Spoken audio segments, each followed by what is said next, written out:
O'Reilly. Are your wiper blades chattering, skipping, or squeaking? Don't let streaks or smearing on your windshield compromise your visibility. When it's time to replace your wiper blades, stop by O'Reilly Auto Parts and see our selection. Our professional parts people will even install your new wiper blades while you wait. Stop by O'Reilly Auto Parts today. O'Reilly Auto Parts. For all you elk hunters out there, chasing turkeys is basically the same thing. I know the reaction you just gave me, but don't knock it till you try it, and don't try it without OnX. The Hunt app will not only help you find new areas on public ground, but I use it to find out landowner info to get permission on private ground that I see birds on as well. OnX Hunt has a special offer for you. Use code CAL to receive 20% off your membership at onxmaps.com/hunt and find more birds this spring. Hey, I just sat down with the owners and operators of Maui Nui Venison. They're on a mission to balance axis deer populations on Maui while giving back to the community and run a totally sustainable operation. For folks like me who want to get your own meat but aren't always successful, you can become a snack subscriber, get some axis deer sticks sent right to your door. Visit MauiNuiVenison.com. That's MAUINUI. Venison.com and use promo code CAL for 20% off your first order.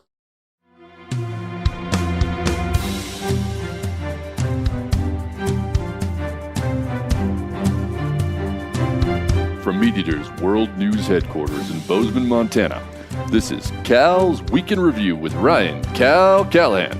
Now, here's Cal. Murder hornets. They're huge and they're sting crazy. Just kidding, but they are in Washington State. The Asian giant hornet, or more headline-grabbing murder hornet, is non-native and invasive and a threat to the U.S.'s honeybees, which is where the murderous nickname comes from. The hornets will destroy honeybee colonies, not your children. I'm going to say that again for David Cromwell. They're after the bees, not your kids, so quit writing in. Oh, no, not the bees! Not the bees! Ah! The Washington State Department of Agriculture has been actively hunting the hornets since 2019 when they were first reported in British Columbia. If you recall previous episodes regarding Washington State and murder hornets, the murder of honeybees en masse would potentially cripple the state's pollinator-dependent cash crops, such as the 90% of red raspberries in the U.S., 79.3% of our hops, which is near and dear to my heart, 75% of spearmint oil, I'm talking directly to you, fans of Dr. Bronner's soap, 71.7% of our apples, 55.1% of Concord grapes, 40% of Niagara grapes, which is our number one green table grape, 62% of sweet cherries, and 45% of our pears. 45% of our pears. What will we do? The Moira Rose fruit wine line would come to an end. One that pampers its fruit like its own babies. As well as the obvious real-world implications that would come from a pollinator crash. You could say we'd be up Schitt's Creek. In order to avoid that unfortunate sitcom scenario, Washington State Department of Agriculture organized a murder hornet task force led by entomologist Sven Erik Spickager. The team located free-roaming murder hornets and attached radio transmitters to them in hopes of tracking them back to the nest. Despite losing several transmitters, a few hornets were eventually tailed to a cavity inside a tree, a perfect hangout. When the state team closed in, about 80 of the hornets were vacuumed out of the crack. Several more were caught in nets as they returned to the nest. The tree was eventually cut open to reveal more hornets, developing eggs, 2 fully developed queens, and 2 pounds of methamphetamines. Sorry, got my reports mixed up. Just hornets in this bust. The Washington State Department of Agriculture has declared the sting operation a success. At least, that's the buzz around here. Be on the lookout. We don't often get the opportunity to get ahead of a potentially devastating invasive species before it gets out of hand. If you find a large 2-inch long hornet with a 3-inch wide wingspan that just doesn't belong, be sure to call your state Department of Agriculture or Natural Resources. This week we've got politics, octopus, and a quick stop at the crime desk. But first, I'm going to tell you about my week. I'm going on vacation. As in, getting off the grid. In fact, I'm getting so off the grid I cannot bring a reliable, dependable, lightweight, steel battery-powered chainsaw with me. Aww. I'm heading for the wilderness with a capital W. And looking at the forecast, I'm going to wish I could stack up firewood fast. Getting primitive on public land where all are welcome, as long as you are willing to walk or ride something non-mechanized, like a horse, mule, burro, that sort of wilderness. The other thing that my vacation will not have is internet or cell phone coverage, meaning this podcast you are listening to was recorded prior to learning what the election results are. However, I do know what they are, and ladies and gentlemen, they're not good. Imagine, if you will, we were to shake up the entire United States so all the residents got mixed around and evenly distributed.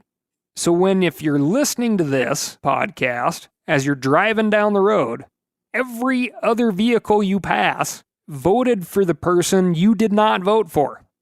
Every other person in the checkout line wanted the other person to win. I don't know the final numbers or the future president of the United States, but I do know that the math doesn't exactly say that the whole of America has chosen its leader. The math doesn't exactly say that my grocery store line scenario is correct either, but we don't like to see fifths or eighths of people. It would be very messy. If you'll remember one of the greatest lines in Ghostbusters 2, you know, the River of Slime and Walking Statue of Liberty Ghostbusters, that one? New York City's going crazy as usual. The Ghostbusters are freed from jail to be marched in front of the mayor, who is demanding to know what's going on. The line Dan Aykroyd, or Ray, delivers is something a lot of politicians should be hearing. First of all, Mr. Mayor, it's a great pleasure to see you again. And we'd just like to say that almost 50% of us voted for you in the last election. Inspiring. So, what does this mean for conservation? Well, as per usual, you need to be an active participant, because the difference between the hunting, fishing, outdoor recreating line at the store and the previously described blue-red split is we all really want the same things. Like, if you ask the folks in the grocery store line to vote on the issue of food or no food, they are in the grocery line, so it stands to reason they are pro-food. There is a clear majority who want access to public lands. A clear majority who want well-maintained, healthy habitat and clean waters full of fish. We want our children and our children's children to have access to not only the same things, but often the same opportunities in the same forests, lakes, and wilderness areas that have been formative of our lives. We outdoors people have some serious strength in this room divided. The power of the outdoors unites people. Chances are, if the House and Senate want to get something done while they're in office, they will have the best chance at getting conservation-minded bills and amendments passed, just like we've seen in the latter half of the Trump presidency.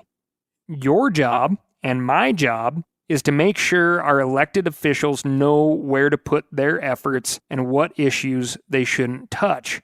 I know none of you expected it, but we as conservation-minded people will not have 4 years off to hunt, fish, and relax. We wouldn't have if the other guy won either. We need to be on top of our game, paying attention to city council and town hall meetings, and legislation. We need to make the time available to pick up the phone, write, and occasionally show up.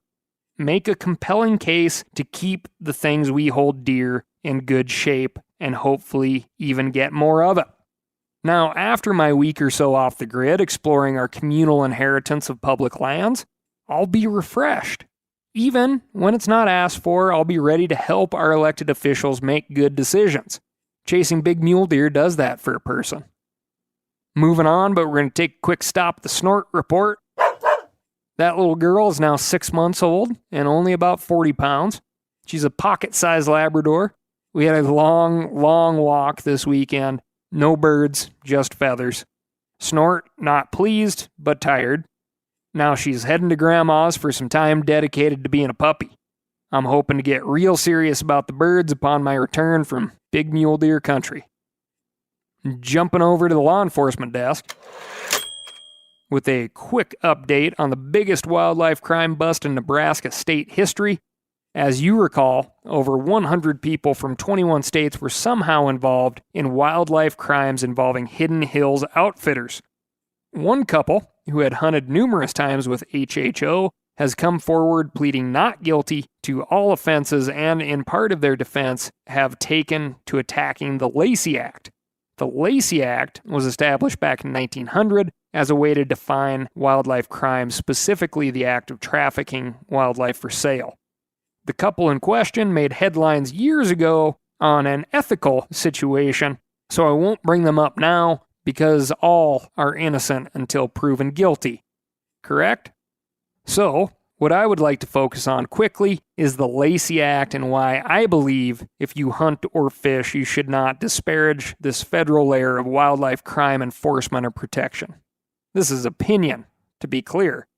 If you think back on all the wildlife crime we report here on the Week in Review, it is very, very seldom, if ever, that we think, wow, the penalty should have been less for that wildlife crime.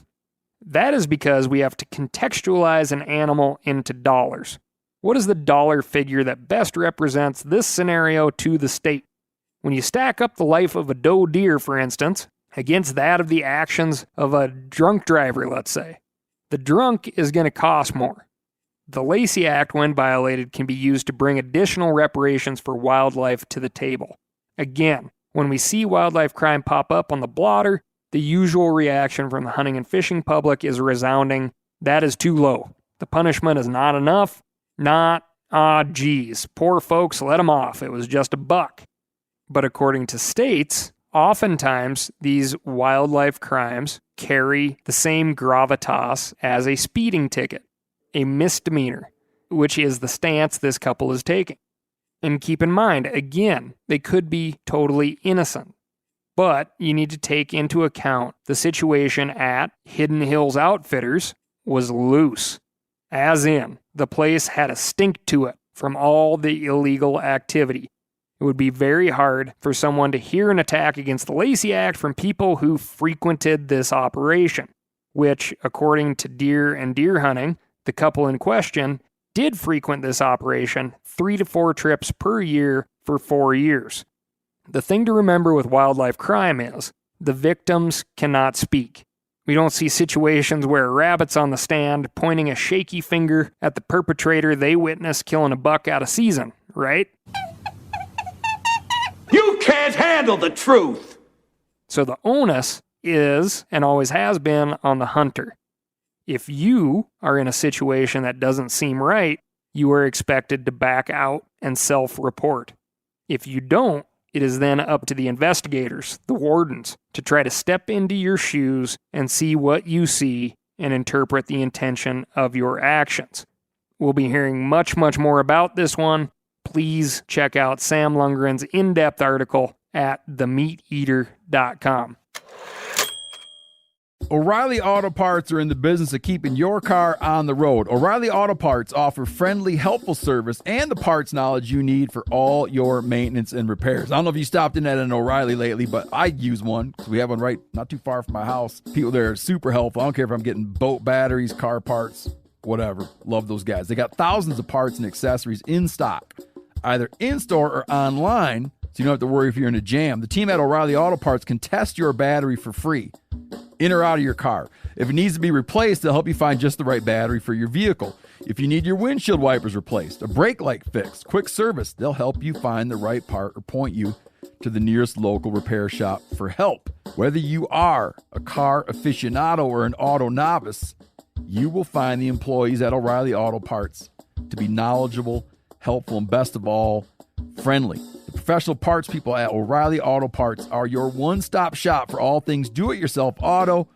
You can find what you need in-store or online. Stop by O'Reilly Auto Parts today or visit us at O'ReillyAuto.com/meateater. That's O'ReillyAuto.com/meateater. For all you elk hunters out there, chasing turkeys is basically the same thing. I know the reaction you just gave me, but don't knock it till you try it, and don't try it without OnX.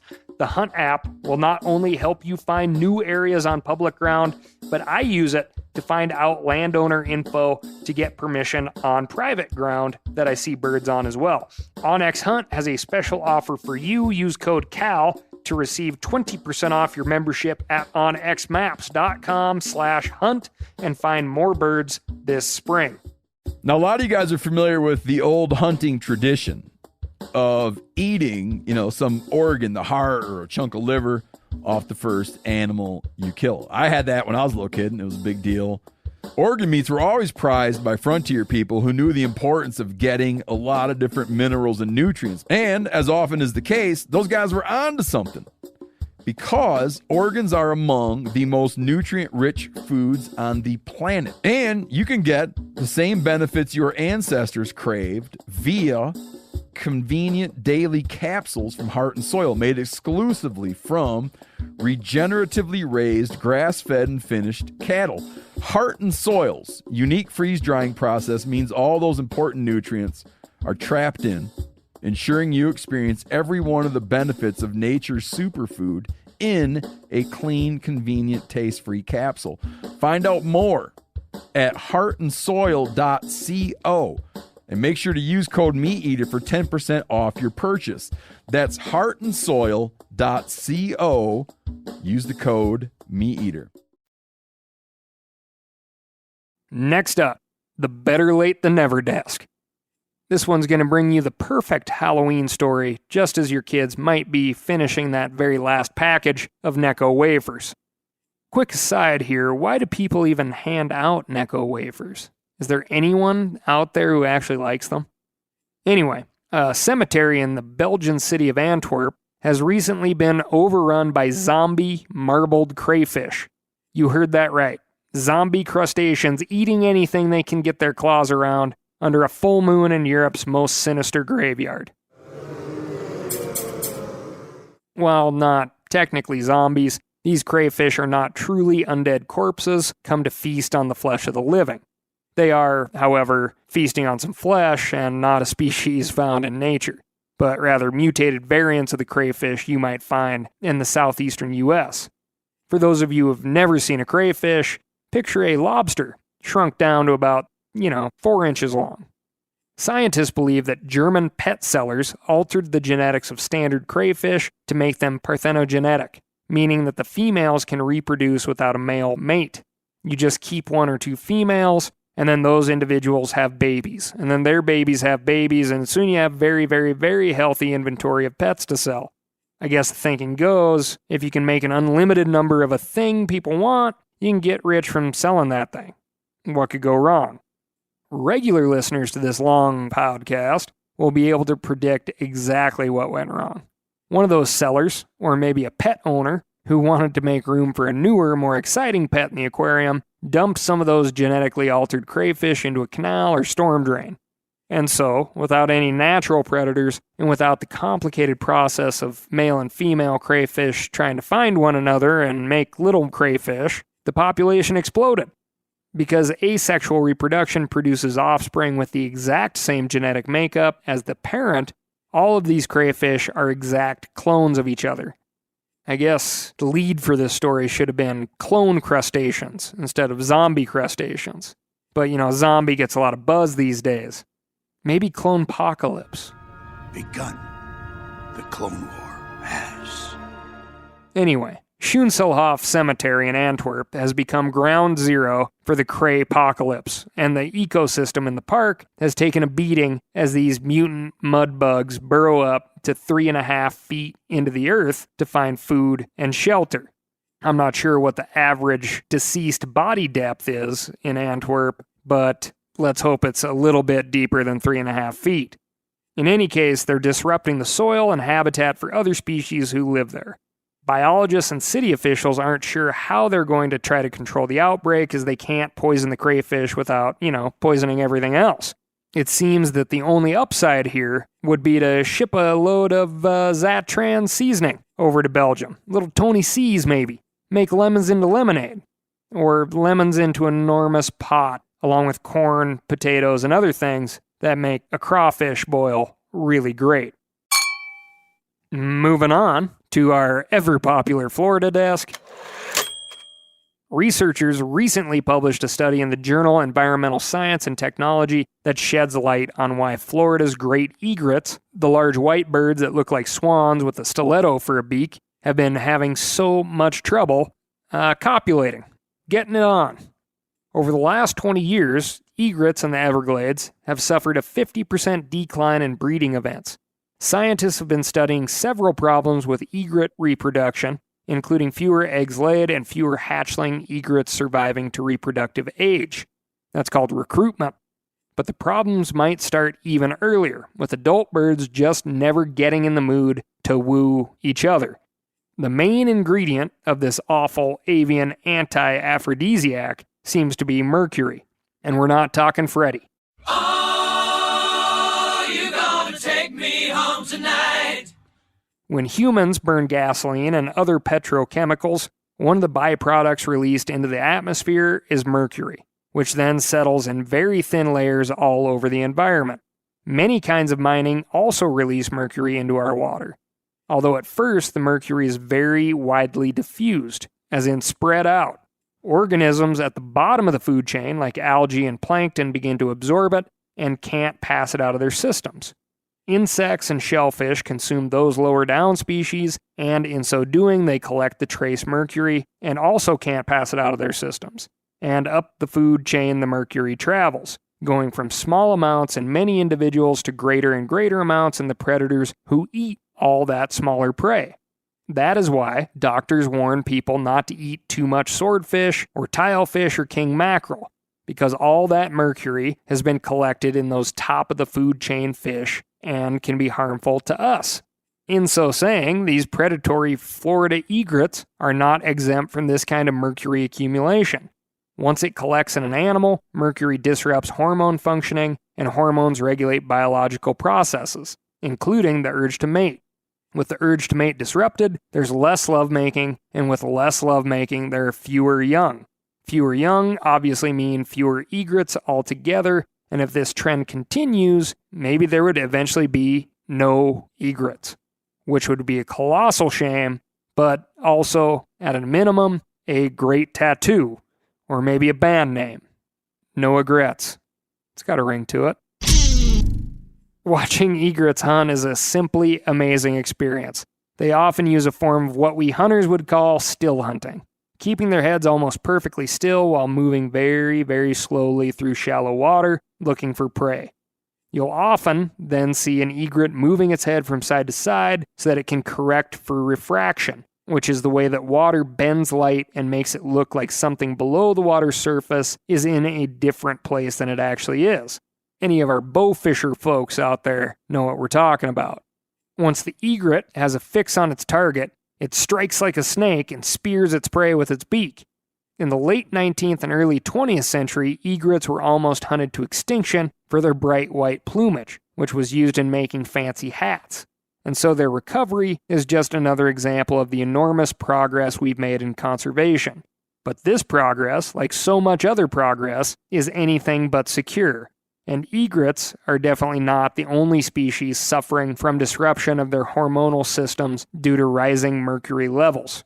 We can't lower the lights and put Al Green on the hi-fi for all of the egrets in the Everglades.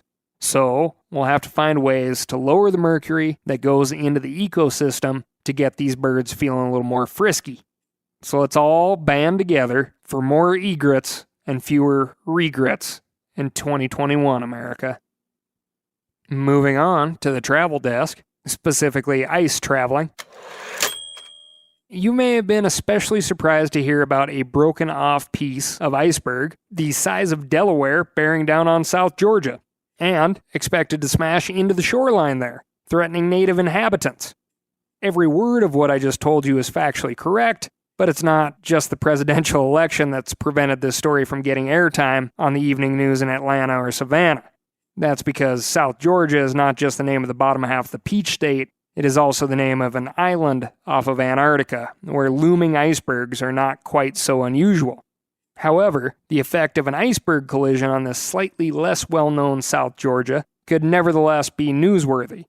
This is the time of year when the island's penguins, sea lions, and other animals are protecting the offspring that they recently brought into the world, and if the enormous iceberg crashes into the shoreline of the island, it could cut parents off from the ocean, where they get the food they need to feed their young. I think everyone should pay attention to this story if you feel like you've been dealt a raw deal. These sea lions and penguins have literally swum a predator-filled gauntlet to raise their young. And now, quite possibly, by no wrongdoing of their own, an ice island could come and seal them off from the ocean that provides all of their sustenance and sometimes their security. So despite what you have going on in your world, you may want to put South Georgia on your mind. If you thought that was tasteless, wait till you visit the octopus desk. You may think that you have pretty much nothing in common with octopuses. Octopi, octopuses, you know, those creatures with 8 legs that are super tasty.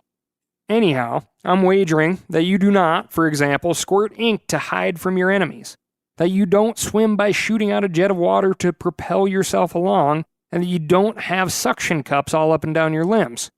Octopuses also have a nervous system. That would be something in common. But it is, again, quite different. We humans have just one brain in our head, and all the information that comes from our senses, from our noses, and skins, and toeses, and ears, travels up through our nerves and goes into that one brain to be sorted out. Similarly, the neurons in our one brain send out all the signals to our legs to move, our hearts to beat, and so on. Octopuses, on the other hand, have a much more widely distributed nervous system.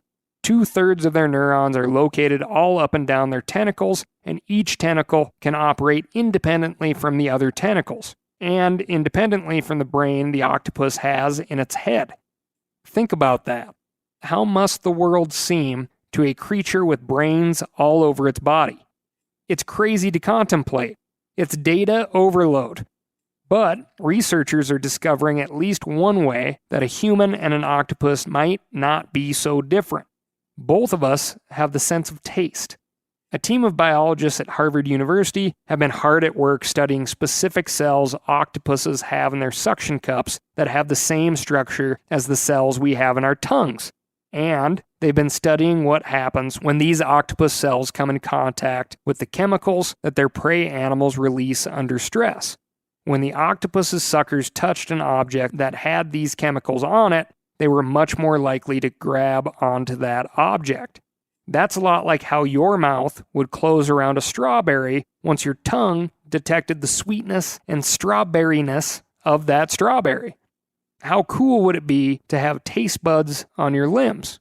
You could taste an apple just by holding it in your hand, or experience the deliciousness of good whiskey just by touching a few spilled drops, or smell a walleye through your fingers as you gutted it. Well, actually, come to think of it, maybe I'm pretty glad after all that I'm still a little bit different from an octopus in this particular way. However, there's not a day that goes by that I don't wish I had a little extra brain power, let alone maybe 7 times the brain power. That's all I've got for you this week. Thank you so much for listening, and most importantly, let me know what's happening in your neck of the woods by writing in to ASKCAL. That's AskCal at themeateater.com. I'll talk to you next week.